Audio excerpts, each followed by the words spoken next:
and also what Am Yisrael has to do to bring Mashiach, and what they shouldn't do, what could possibly get in the way.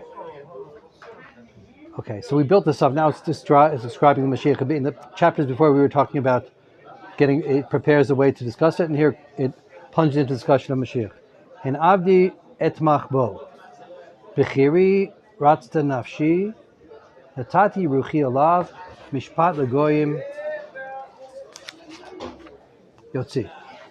Okay, behold, my servant, I depend on him. He's completely dependable. It's not like he's going to turn away from his mission in the middle. He's someone Hashem says I'm going to depend on him. B'chiri ratzta nafshi, the one I chose, the one that my soul desired.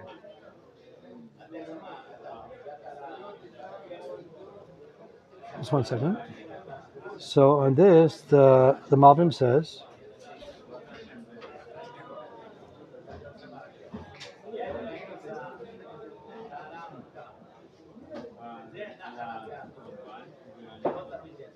Jibkartiv lazeh mitzidiyan ki ratzat nafshi mitzad ratzon elyon, pakabo vakinat chnei lazeh terem notzer bebeti.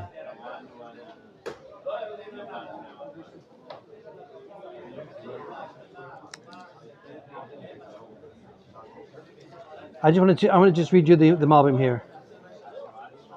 Okay. And who Avdi Shu Melech Mashiach? Who's my servant? It's the Melech Mashiach.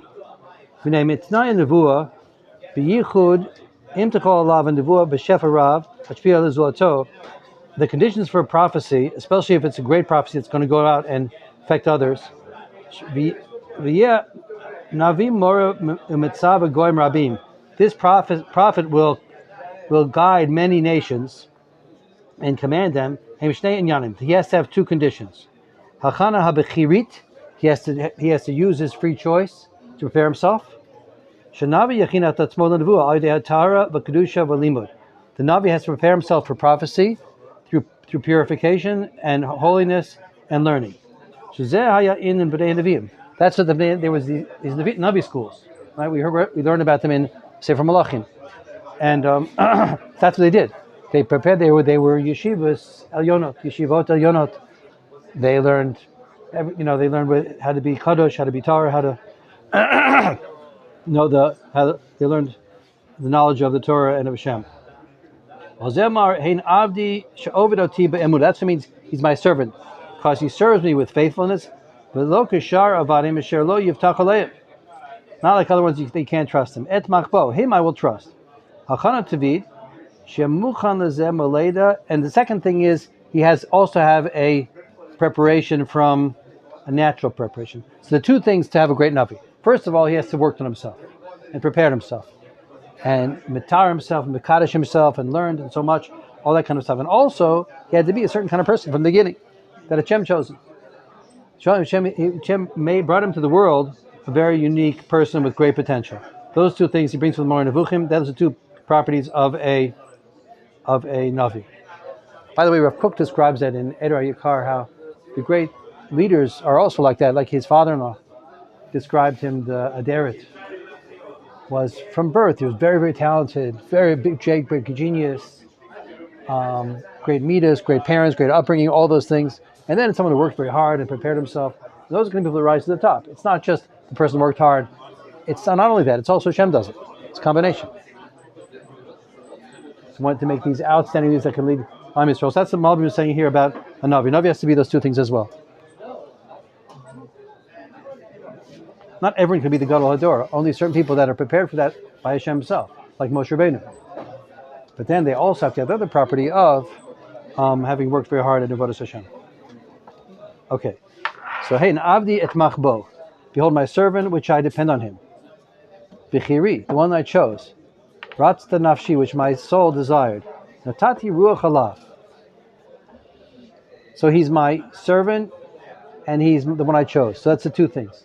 My servant because he serves me, and he works on himself. And he's the one I chose because I created him. When he was born, he already had the potential to do this. And I did that. Hashem did that.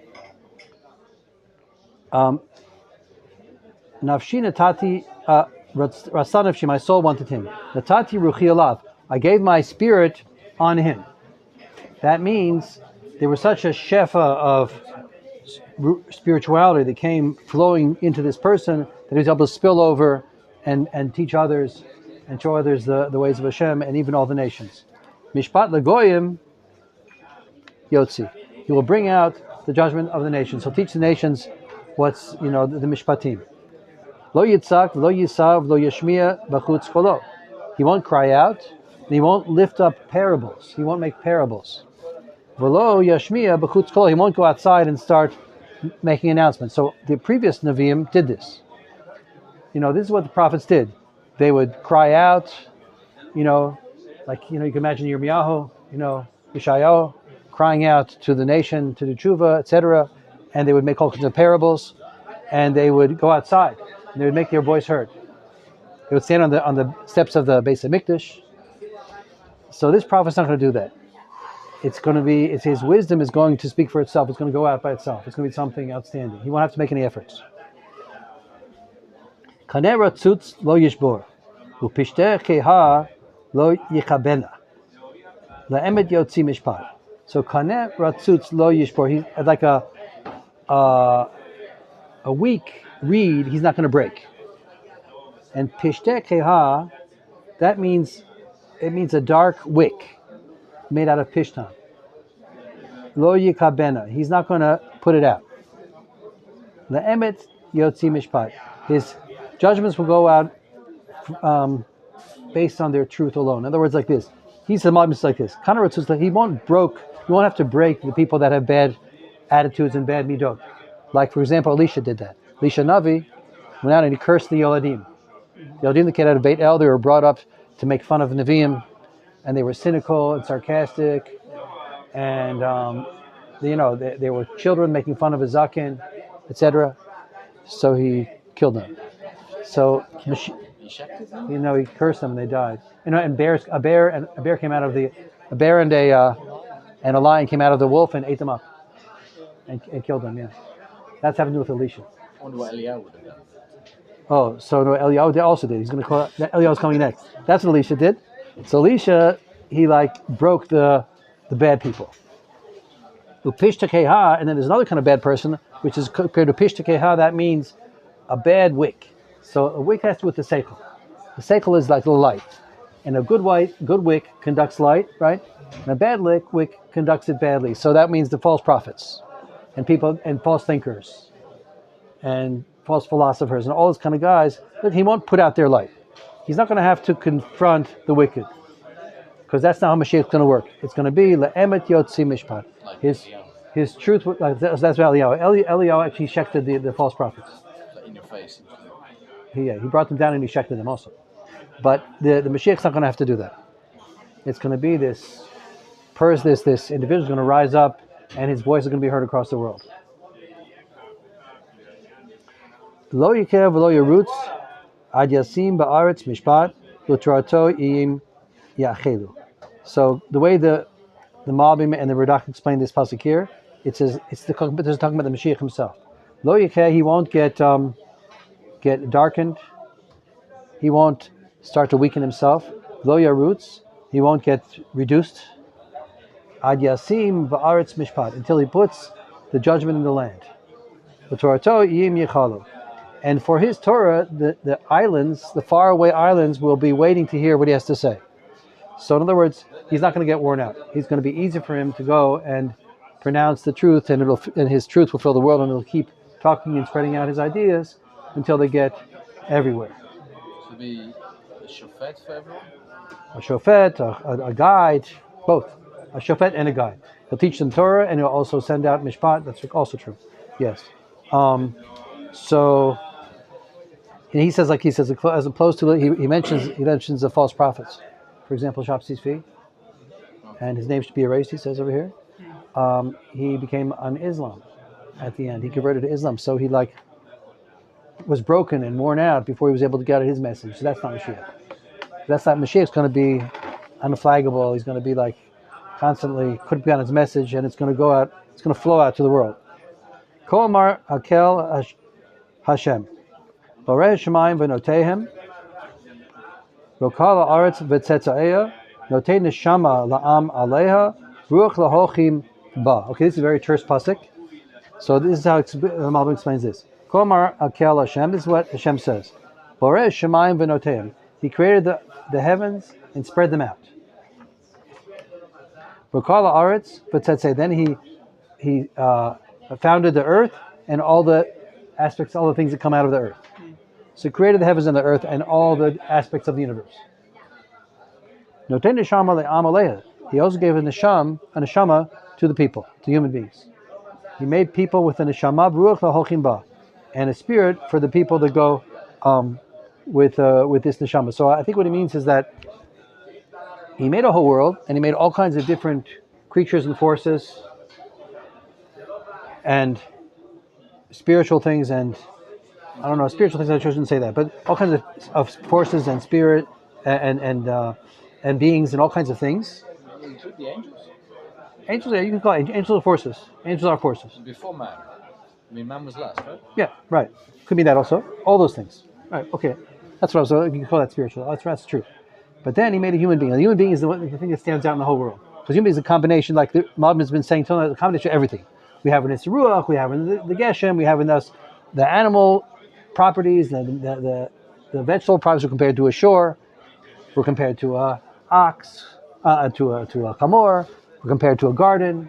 Like the human being is this combination of all kinds of things. I mean, in the simple level, he's a body and a soul, and nothing else has that.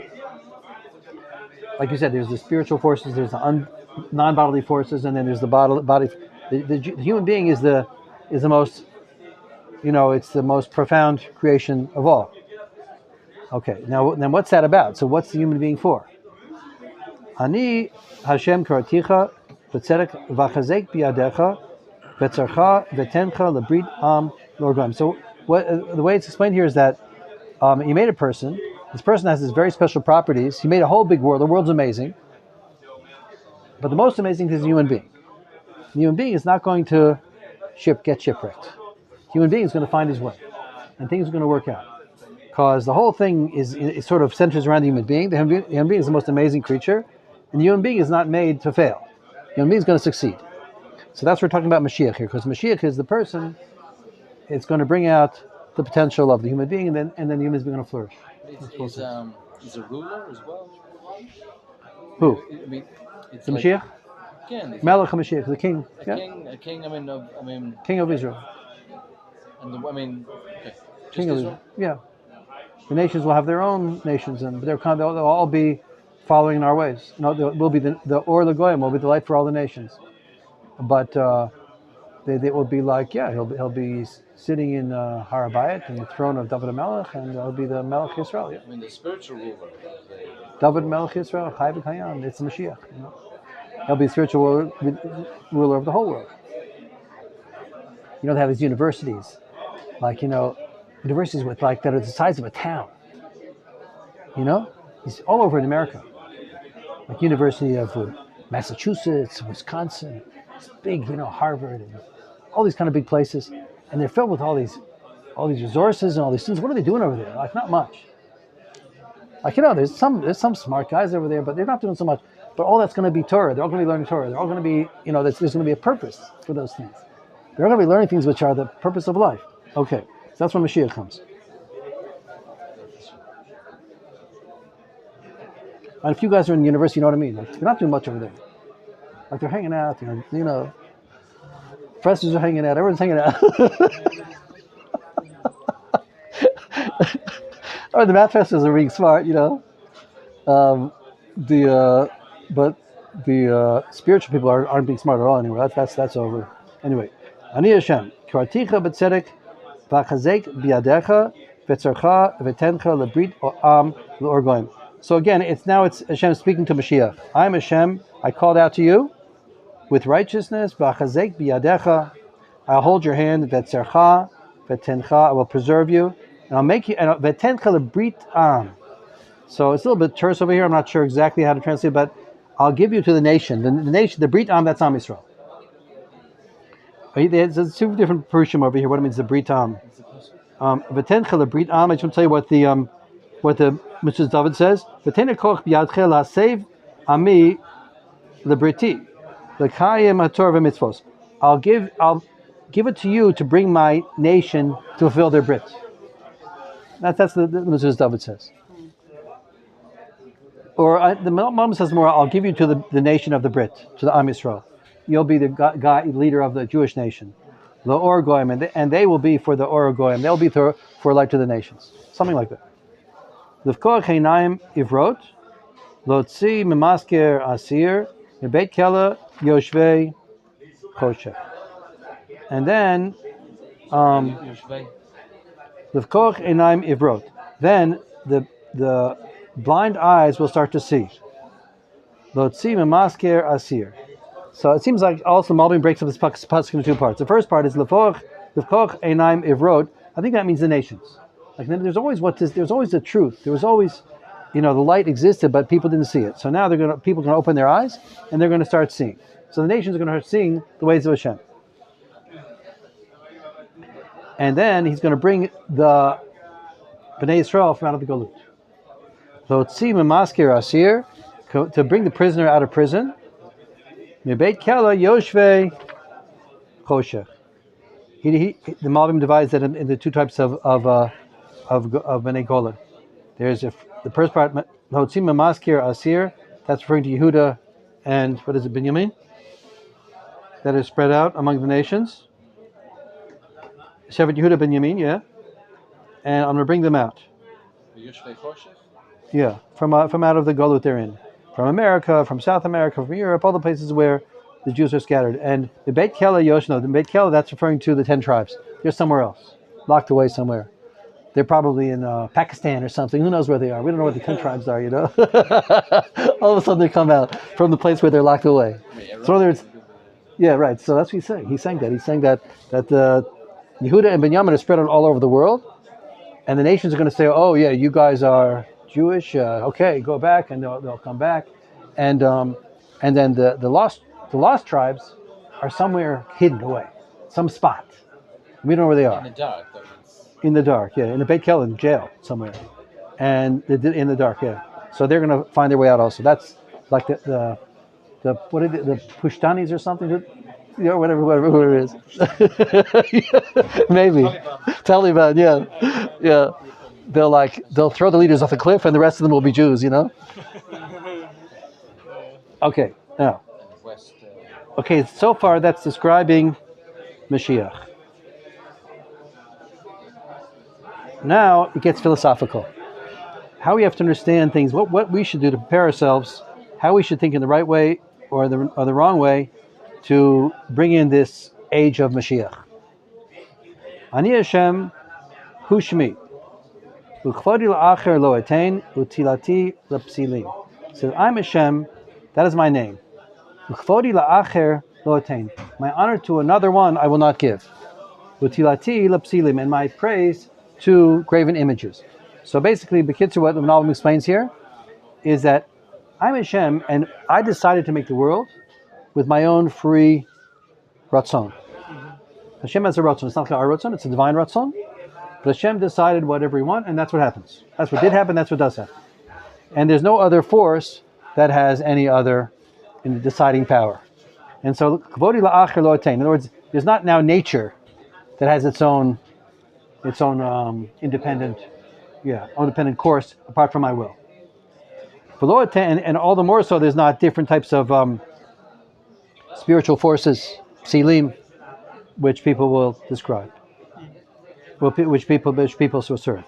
Harishonot hine ba'u v'chadashot ani magid b'terem titzmachna hashmi etchem. Now this is Yeshayahu talking.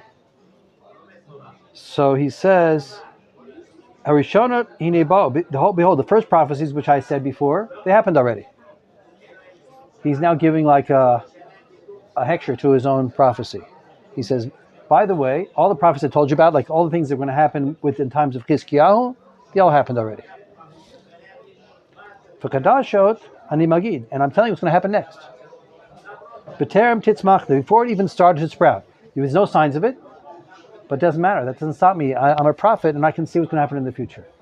even not because I'm reading history and trying to calculate where things are going. That's what those fake guys do, They make predictions, but they saw all the indications already. They say, "Oh, I know what's going to happen." Blah, blah. And it happens. They go, "Oh, he was a genius." No, he wasn't. He just figured it out. But this is not like that, because just like I predicted things way before they happened in the past, and then they happen, same thing now. I'm predicting what's going to happen in the future. There's going to be Mashiach. Shiru Lashem Shir Chadash. Tilato Miktzei Haaretz, Yordei Hayam Umloo Iyim V'Yoshrehem. So the people now across the world, they'll sing a new song. They'll sing the praise of Hashem from the ends of the earth, the ones that are in the seas and the ones that are in the islands, everywhere. Not only in the cities, not only where they studied it, it's going to get everywhere. All the individuals, people that are up on a mountain somewhere, they're all going to start recognizing Hashem. Yesu midbar va'arav, chatzarim teshev kedar, yeronu yoshvei sela, mirosh harim yitzbachu. That's where it says that, what I just said. It says, it's describing all the people all over different scattered places are all going to recognize Hashem. The human race is going to start fulfilling its purpose. Yesu midbar, they will lift up your name, or I think that means Yesu midbar.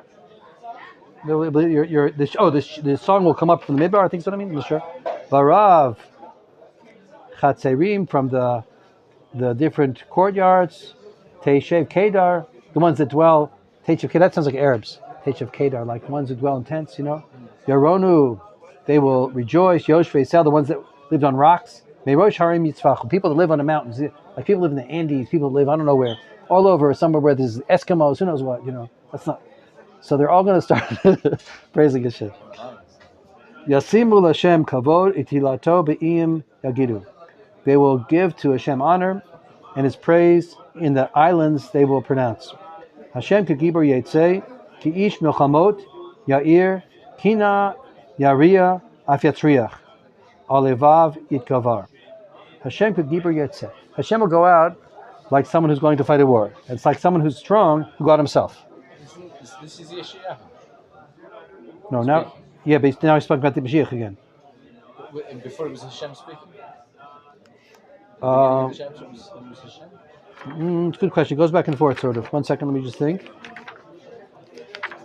How did it start? Hen Avdi, yeah, it was Hashem speaking. So it was all Hashem speaking. Hashem was describing the Mashiach. And it says, Ko Amar Hashem Borei Shemaim. This is what Hashem says. So it's Yeshayahu is saying, this is what Hashem is saying. Yeah. Because he's repeating like the stuff about the islands. That's the second mention. Okay. It means Hashem's wisdom is going to get everywhere. There's not going to be some kind of a forlorn, primitive place where they're still chucking spears, and they never heard of anything. They're going to they're going to also tune into the purpose of life. Okay. So Hashem will go out like a gibor. Hashem will go out like Yetzei ki ish melchama. Hashem will go out like fighting the war against evil, like a person that's leading it, like a general that's in the front lines. Yair kina yaria.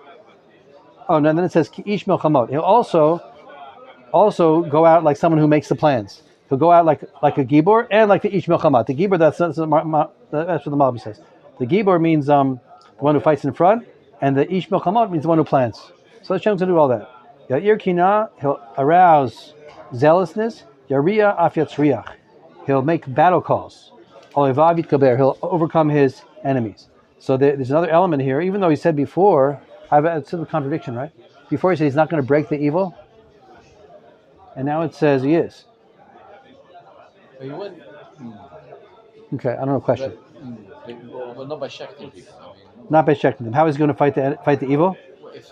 Sounds like a war. To defend himself, but he won't go out and just. This is Hashem. He's not defending himself. He's fighting the war like a gibor. Okay, I'm not sure. And he won't have to break the evil. I don't know. He's going to make a war though. He's going to fight the evil like a gibor. Okay, let's go further. It could be. I have an idea. It's like Rabbi Nachman says. Rabbi Nachman says that Mashiach's going to come with politics. No war. No one has to die. So maybe it means here also like he'll have a battle plan. He'll destroy the evil without having to have any, I'm not sure. Okay, going further. Hechasheti me'olam acharish. Etapaki yoleda efe Ashom ve'eshaf yachad. He describes a woman that's in labor and she's having hard labor, so she's breathing in and out at once. She's like, it's really intense, trying to bring out the baby. Hyperventilating. Yeah, hyperventilating. And what it means is that I'm going to get upset. I'm going to get excited to make things happen. I think Hashem's going to bring out the purpose of the world like this, like a woman giving birth. Achriv harim gvaot. There's going to be a certain drama over here. It seems like natural disasters almost. Achriv harim, that's the way the Malbim explains it. Achriv harim, I will destroy mountains, ugvot, and hills. V'kol esbam ovish, and all of the grass I will dry out. V'samti naharot de'iyim, v'agamim ovish, and I will make rivers into islands. In other words, they'll fill up with like lava, or I don't know exactly, mountains crumbling. V'agamim ovish, and swamps I will dry out. V'olachti ivrim baderech lo yada'u, v'netivot lo yadu advichen. Asim machshach lifnehem loor umakashim lemishor. Eilid varim asitim v'lo azavtim. So I'm going to bring the blind ones in the derech that they didn't know. The netivot lo yado, in the past that they didn't know about. That's the Jewish nation coming back. They were blind. They were confused. They didn't see the right derech. They're going to see the right derech, and they're going to be led how to get back to Eretz Yisrael, how to get back to the Torah. I will guide them. I will make the darkness before them like light. He says, that's sort of what happened in Egypt.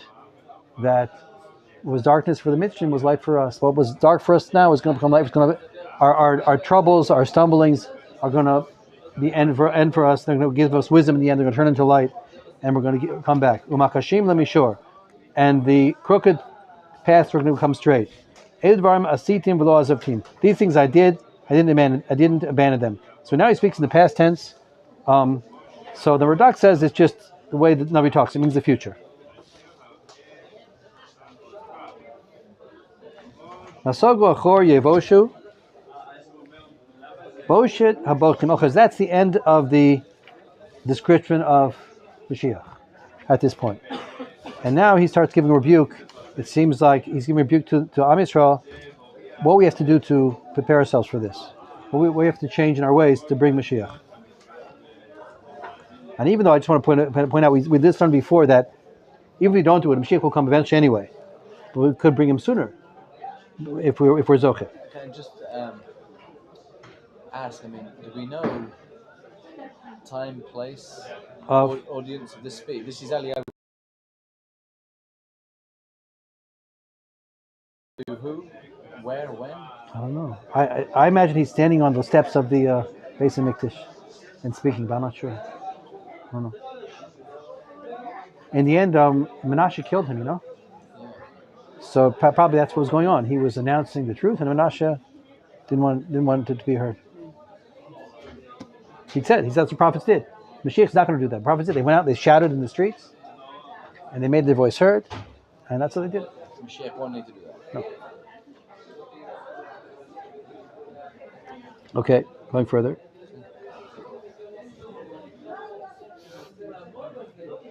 It's very kind of ethereal. It's just disconnected speaking and conversation. Why? Because usually there's a context. There's a big context in this. There's usually like an immediate. Oh, you mean what's happening historically? Around him physically, what's happening? Where is he? When is he? Yeah. Okay. We jumped in the middle of the paragraph. I didn't have the build-up of it, but I think we're coming. So where is it happening exactly in Mashiach time? As far as where is this happening, I'm not sure yet. That's a good question. Is it happening before the Churban? I think so. It's probably happening after Chizkiyahu, before the complete destruction. That's what I would think. I don't know. Nasogu achor yevoshu boshet habotchim, v'pasel haomrim lamasecha atem elokeinu. So reverse your ways. You should now be ashamed, the ones who trusted in images, the ones who said to a graven image, this is our Elokeinu. Hachershim shama'u, the ones who are deaf, hear. The Ivrim habitu lirot, and the ones who are blind, they should see. The way the mom is going to explain these two categories, the ones that are deaf and need to hear, and the ones that are blind, they should see. So the mom learns, you could argue on this, but this mom says, he says the ones that need to hear are the prophets. The prophets hear with the deep inner hearing, and they weren't hearing. The prophets were like they were false prophets, and they weren't hearing. There weren't prophets coming out. The person has to prepare himself for prophecy, whatever, and they weren't doing it. And when it says, and the people that are blind should see, that's called Kol of Am Yisrael. Am Yisrael, they have an inner vision, and they could see, but they weren't seeing. Mi iver ki im avdi, who is blind like my servant, v'cherish kamalachi, and who is deaf like my angel. Ishlach, you might like my angel. Ishlach mi iver k'mishulam. Wait, mi iver ki im avdi, v'cherish kamalachi ishlach. Messenger. My angel, my messenger, could be also either way. 1 second, let me explain in a minute. Mi iver k'mishulam, who is the blind person, like the one who is born with a certain perfection and didn't bring it out.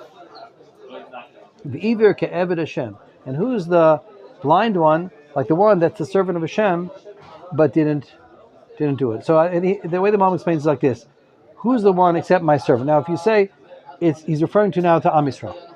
He's saying Am Yisrael are the ones that he's calling blind, because we have a potential for inner vision, and the nations don't have it like we do. So they're not the blind ones. We're the blind ones, because we should be seeing the spiritual truth. We're created for that. We have the preparation. We have the mitzvah and the Torah. We have the preparation for that, and we're not doing. We're the blind one. Yeah, exactly. And the Nevi'im are the ones that have the preparation to receive Nevuah, and they're not hearing the Nevuah. Mi iver k'mishulam. See, that's he's playing on that theme we started from the beginning. Who's the iver? Who's the blind person, like the one that was born with a certain specialness, certain perfection? That's the Jewish nation. Iver ke'eved Hashem, the Jewish nation, the prophet. And who's the one who's blind, like the one who's the Eved Hashem, who serves Hashem, but he's not doing it. He has the mitzvahs, he needs to serve Hashem, he's not doing it. So now is coming intense rebuke on Am Yisrael. No, it's okay. Ra'ot rabot v'lo tishmor, pakoach haznaim v'lo yishma. He sees a lot and he's not careful. Opens his eyes and he doesn't listen. Opens his ears, doesn't listen. Hashem chafetz zaman tzidko yagdil Torah v'yadir. Hashem wanted, for the sake of His righteousness, He made a big Torah and a lofty Torah, an awesome Torah. Okay, so this is a very important pasuk, right? And what does it mean? And then we say Kaddish. Right. So what's this pasuk about? So the pasuk is about the fact that Hashem made for the Jewish people a lot of mitzvot. Not just 7 mitzvot. He made for us a big job. And also a lot of opportunities. Right? Taryag mitzvot and a bunch of mitzvot. And why did He do that? Why did Hashem make so many mitzvot? In order that He would, Leman Tzidko, in order that Hashem would bring out His desire that we should succeed, and therefore He made a great Torah. He wants us to succeed. Leman Tzidko, for His righteousness, for our success, He made this big giant Torah. Only for us, not for the nations. Okay. Now it gets philosophically deep over here, because this is where people get confused. You have to understand what the Torah is for. Why is it so complicated? Why is it so big and difficult, the Torah? So here it says why. It says because this is good for us. This is how we succeed. The Maral says, I'll just drop in a Maral. I don't want to get off the topic. The Maral says that he asks the question. He says, if Hashem wanted to succeed, why didn't He make a smaller project that's easy to succeed? He made such a big project, it's so hard to succeed. So it's Kitzur, the Maral says, all the mitzvahs are speaking to our neshamas. The neshama understands everything, and it's made for the neshama. The Torah and the mitzvot, the neshama loves them and understands them and wants them. But we have blockage in the way, and the neshama has to be brought out. So it starts to hear, like you're saying, like the blind has to see. So when we start, the more the neshama comes out, the more it responds to the mitzvahs and it flourishes from the mitzvahs. But when you have the illusions in the way and this and that, so it's talking to us, but it's talking to our inner self. So everyone will say, this doesn't speak to me, this is so hard. I have to do so much. And how can I do that? I can't succeed. Answer is, it's not talking to your outer self, it's talking to your inner self. And you can succeed. Just move yourself along, open yourself up, and that's the moral. Okay, now let me just follow the Malbim's way. So the Malbim also says, like Malbim says, this thing of the Jews having a lot of mitzvahs, this is, I'll give an introduction before I go into the psukim. This is the greatest thing that Hashem did for us. He made this whole system of mitzvahs. It's the most beautiful, amazing thing. It brings us, in everywhere we go, we're always getting closer to Hashem. The world is not pulling us away from Hashem because everything is a mitzvah. And if you just have lofty ideas and beautiful ideals, but yom you're interacting with physicality, you'll get pulled down by the physicality, you're not elevating it, But if you have lofty ideals and you have a constant way to experience them and bring them out in every interaction you have, so that brings you to your goals. That's why you have so many mitzvot. And that's the truth. Now, but what happens is, people sometimes see it the other way around. They see that we have so many mitzvot, it's an obligation that works against us. And that's what he describes, what the Malbim describes here, and the Psukim describe, it sounds like what happened in Russia, to me, in my grandparents' era. And what happened in Russia, in the time of the Tsar and the times of Russia, like 3 or 4 generations ago, and during that period, when people started going away from Torah. And they went away from Torah because they said, okay, Hashem gave us all this mitzvot, and we understand it's a good idea, it's beautiful, it's nice, it's supposed to bring us out our success. What's happening is we're persecuted and impoverished and suffering, and all the nations are pursuing us all the way like animals, we're not holding out. And all the fact we have all these mitzvahs, it's not helping, it's playing against us. They single us out because of our different lifestyle. And it's just working against us. That's what people said.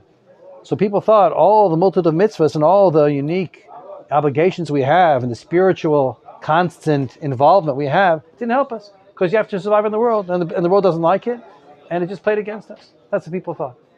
But that's the blindness of the generation. That's not understanding what the mitzvahs are really for. Well, they weren't made for Russia either.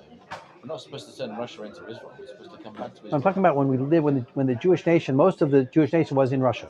During the period before, like World War I, so then most of the Jewish nation was in Russia. There were other parts of Europe as well. But that was a big exile.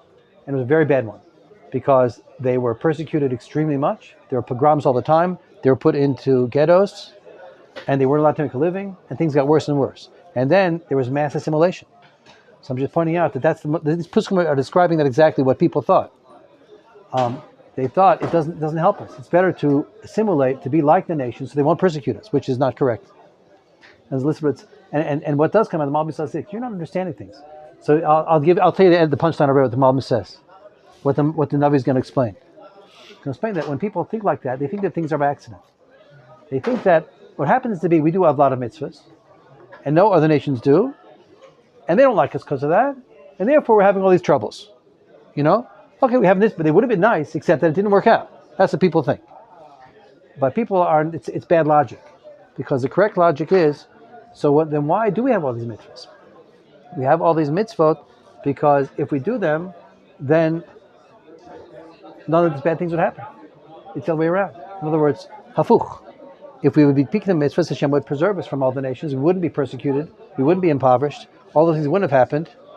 And that's what's going to bring Mashiach. That's going to bring the world to its tikkun. In other words, they think the world works with a chance. And it happens to be, here's this nation, we have all these nice Torah. It's very beautiful, ethical Torah, very nice. But it doesn't work because nations persecute us. And the answer is no. If we keep this Torah, if we do the Torah, then that itself will save us from all the persecutions. And that's why we're getting persecuted. It's really Hashem is doing it. The nations are the shluchim of Hashem. That's what it says in the Psukim here. We'll see in a second. I want to go through it real fast. We don't have time left. And the reason why the failures and the troubles we were having is because we weren't keeping the mitzvah. It's not because we were keeping the mitzvah, therefore we got targeted. We got targeted because the nations were now executing Hashem's din. Yeah. Okay, so let's see inside. Vu'am bazuz v'shasoy. Hafeirach bacharim kulam. V'bati kalaim hechba'u. V'ulavaz. Ve'in matzil meshisa ve'in omer hashev. So he says like this. Vu'am bazuz v'shasoy. He says, Hashem chafetz zaman sidko yagdil Torah v'dir. Hashem, because He wanted His righteousness, He made us a vast, lofty Torah. And Hashem wanted to bring out His righteousness into the world, and we should succeed. But what happened was we became a disgraced and persecuted nation. and trampled nation. And hafeach bachurim kulam. Hafeach means they were talking. They were expressing all the bachurim. Ubabate kalaim, the ones that were in the jails, hiding away, hiding places. Hayulavaz, they were in disgrace. Ve'in matzil, no one was saving them. Mishisa, they were trampled. Ve'ein omer Hashem, and no one tells the tramplers to go away. So they thought that this was all b'mikra. This was all because we're trampled because it's not helping us. We're a disgraced nation, and therefore the mitzvahs aren't helping us. Mi bechem yazin zod yakshiv yashma lakor. So here he says this pasuk means which one of you is hearing the situation like this, and he's yakshiv yashma lakor. You should listen and hear it from the other direction. Basically saying your logic is wrong. You're looking after the fact, and you're saying that the way things worked out, it shows that it wasn't any good. And what it wasn't any good. The fact that we have all these mitzvot, it was a nice idea, but it didn't work. So we need a new idea. So now let's be assimilated, So that's what the people said then. And because they looked, their logic was crooked. Their logic was, they looked at things after the fact, assuming that things are more or less accidental. Whereas the true logic would be that this was all from Hashem. And because we didn't keep the mitzvah, because we keep the Torah, that's why they came against us. Not because they happened to, because we were different from them, all that kind of stuff. Like fighting anti-Semitism, anti-Semitic conferences, anti-Semitic because of this, because of that. Anti-Semitism has to do with this. The Jews have to do their thing. And when they do, then the nations will see it. Oh. Minatan, the Meshisa, Yaakov. Who gave Yaakov to be trampled? Yisrael levozazim. And who gave Yisrael to be disgraced? Halo Hashem. Zuchatanu lo. This is Hashem that we sinned against him. V'lo avu b'drachav. We didn't go in his ways. We didn't listen to his ways. Haloch v'lo avu b'drachav haloch. Lo avu b'drachav. We didn't want to go in his ways. V'lo shamu b'torato. And we didn't listen to his Torah. So we didn't keep his mishpatim, and we didn't listen to his Torah. So it's Am Yisrael's fault that we were in a sense of disgrace, in a situation of disgrace and trampling. It has to do with ourselves. It's not by accident, because Hashem is trying to bring us to the right place. We're not doing it. We're not doing the mitzvahs, but we're not doing the Torah, and therefore the nations are coming against us. Vishpoch alav chema apo v'zuz milchama vatlatehu v'saviv lo yada v'tivar bo v'lo yasim alev. And then Hashem pours his anger on them. V'zuz milchama vatlatehu, and there will be this powerful war, and the fire will be burning around them, and they won't know, they won't pay attention. The fire is burning around, you're supposed to wake up and start doing the mitzvot. V'tivar bo, and the fire will catch hold of him, and he still didn't pay attention. So basically, the people weren't listening, they were using the wrong logic. They looked at things as incidental. They looked at the course of history from non-Jewish eyes, and they said, oh, that's because of this and that. And really, it's because of the Yisrael's mission was to keep all the mitzvot, and that was for the good of us and to bring out Hashem's purpose in the world, and we weren't doing it. And then we've adopted Goy logic. Oh, exactly. Of our own history. Exactly. Oh. Identity. And then when the puzzle goes on a little bit, Mem Gilman, I'm going to stop here, but then it goes a little further and it cheers us up. He is mechazek us. V'takom Hashem boracha Yaakov yotzarchea Yisrael al tira ki galticha karati b'shimcha liata. Basically, so now he's saying, but there's still going to be don't be discouraged. There's a mess up. I think there's going to be a galut now, but there'll be a redemption. The Mefarshim talk different ways about this. What's this referring to? But and the Malbim says it's referring to all the redemptions. One that happened, that Chizkiyahu was saved, and there's going to be redemption from Babel, and then there's going to be a redemption in the future, and I'm going to redeem you. Ki tavor b'mayim itchani, even when you go in the rivers, I'm going to be there. The rivers won't run you over, won't wash you over. Ki telech b'ma'esh lo tikaveh. You go into fire, you won't be burnt. V'lahava lo tivarbach. The flames won't burn you up. Ki ani Hashem Elokecha Kadosh Yisrael Moshiacha Natati Kafrecha Mitzrayim Kush Yisva Tachtecha. I put Mitzrayim and Kush instead of you. So that's talking about Chizkiyahu. It's talking about when Chizkiyahu And when Sencher was coming to conquer us, Hashem went and sent him backwards to conquer Cush and Mitzrayim first, right? So you see that I'm running the world and things will work out. Me'asher yakarta be'enei, me'asher yakarta be'enai, nichparata vani, again, me'asher yakarta be'enai nichparata, vani avticha v'tein adam tachtecha, luim tachat nafshecha. I put a different nation in your place, by that story of Cush and Mitzrayim. Al tiraki etchani mizrach avi zarecha. Let me just finish the psukim. Don't be afraid because I'm with you. Mizrach avi zarecha.